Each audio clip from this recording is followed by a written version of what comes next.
What is up, YouTube? Jonny B here again today, and I am doing some finishing touches to the Lexus IS350. Now that I've been driving it, I noticed that the brakes are vibrating a little bit, and it seems kind of odd seeing as how they look fairly new. But I noticed something really weird, so whoever did the brakes before did a terrible job because they didn't even put the correct brake rotors. So we're going to be replacing those with some brand new ones, putting on some brand new pads, and this should solve the issue. I did notice that it felt like the brake system wasn't working as good as it should for being, you know, factory Brembos or factory Brembo style calipers where they're 4-piston, and they use very similar pads. So this is hilarious. I don't know, I guess I'm gonna have to show you guys so you can see what I mean. So typically when I'm gonna do a brake job, what I tend to do is if the rotors aren't too worn out, I'll send them to get resurfaced, and then I'll just put a brand new set of pads on there so that they mate, you know, with the new surface of the rotor. But when I took the brakes, the wheel off and looked at the brakes, I looked at the brake rotor and it just looks weird because half of it is shiny, but half of it right here is all rusted. And that's typically not supposed to happen because it's supposed to be grabbing the whole entire surface. So that's when I was like, okay, so there are the pads incorrectly installed. And I went ahead and took a look in here, and it's not very easy to see, but you can see the pad right there. You see how you can see a lot of the surface of the pad? Probably about half of it. It's because only half of the pad is actually on the rotor. So whoever installed these put rotors that were from a different car, or maybe the IS350, because they are completely incorrect. And if you notice, there's like a large gap right here, so this rotor is supposed to fill in almost all the way. So whoever installed these installed the wrong ones. So even though they're brand new, the pads are literally brand new. So I can show you guys. You can see right here. Look at that. The pad is brand new. Those things are super thick, and this surface right here is like perfect. So whoever installed this new setup just put on the wrong rotors, thus causing, you know, there to be like a really weird vibration and most likely damaging those pads. So I'm going to be replacing the pads and the rotors regardless. But it just sucks to see that someone did a job for you. You know, you paid a decent amount of money for them to do the job incorrectly and hinder the performance of the actual braking power, because these are massive, and you only using half of the pad is giving you half of the braking force pretty much, because the pad is what gives you the brake force. This is not safe at all. So we're going to be replacing that. Since I'm going to be using it as my daily driver, I want to make sure brakes aren't vibrating on me and that I have really strong brakes. So let's go ahead and take this off. Typically there's like a 17mm bolt right here and on the other side, so we're going to go ahead and do that. This will pop this out. I'll swap out the rotor for the new one that we have right over here. And if you can see, this one is way bigger.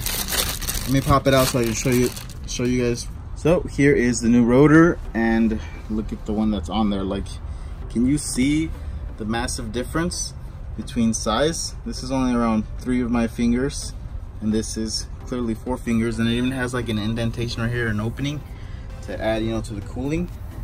That's just a massive size difference. I don't know who could have thought that was the correct one. I don't know, maybe this was a DIY guy that accidentally gave him the wrong car, or they gave him the wrong part. But when you see that, you should know. So let's go ahead and remove this. So I got the caliper off. It was just two 17mm bolts right in the back, so you can see there. You see them there. Make sure you don't take these ones off, because these are for the hub. Just these two right here. And then if you look at the pads, they got worn down really weird. So even though they're almost new, they're pretty much garbage now because someone did not decide to install that properly. So now we're going to be removing the rotor. We're going to need two 12mm bolts to be able to remove it off. I tried taking it off with the rubber mallet, but that didn't want to work. So just gonna be using 12mm bolts and tightening them down.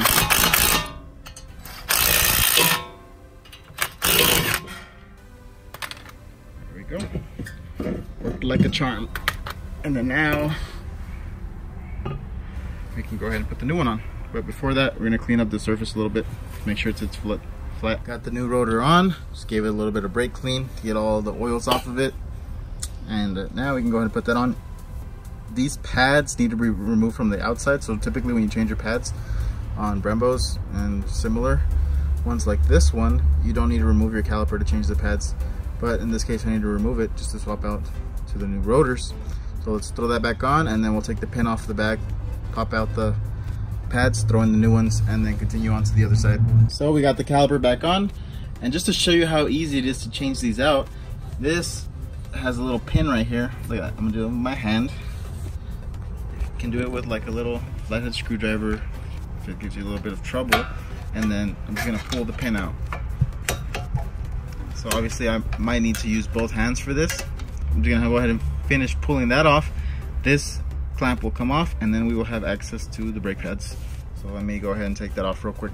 So I pulled the pads out. They literally just slide out, just as easy as they just slide in like that. And then we just pretty much put it back together. So this is probably when you have these racing style calipers, they're so easy to do. So then we're just gonna stick the pin through, make sure it holds it in, smack it in, stick the clip back in, and we have our brand new pads and rotors. And in case you guys are wondering, these don't come with grease, so I guess they don't need any grease, so we should be good. Doesn't seem to have any grease there. If they do squeak, I'll add some grease, or if you're extra careful, you can go ahead and add some grease yourself. But that's gonna be it for this. We're gonna go ahead and put the pin on, and then go on to the other side. The pin is back in, put the little clip that goes right there, and we are done. Now we have our brand new brakes and rotors. This whole combo cost me $84.99 at my local auto parts. They were having a special. Got the new rotors and the Wagner something quiet, like thermal quiets or something like that. So they're a ceramic pad, so they're gonna be nice and grippy. So that's not a bad deal.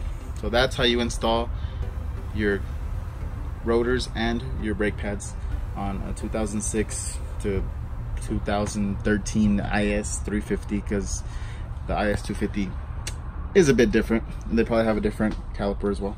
So now, after installing the new brakes, went ahead and tested them out, and they work amazing. Like now, when I actually step on the brake, you can actually feel it engaging much faster, because before that we were only using about half of the power of these 4-pot brakes in the Lexus IS350. So it's looking nice. It's also working better, and the brake pedal is not going to be vibrating anymore, so that's a big plus. So that's going to be it for the video, guys. I hope this video helped you guys know what to do to change your brake pads, and it was only 75 bucks for Lexus. That's not bad, and they were like high quality Wagner brake pads, so you can even go even cheaper if you want to, but this wasn't bad at all. So on to the next time. So as always, you guys have a great day.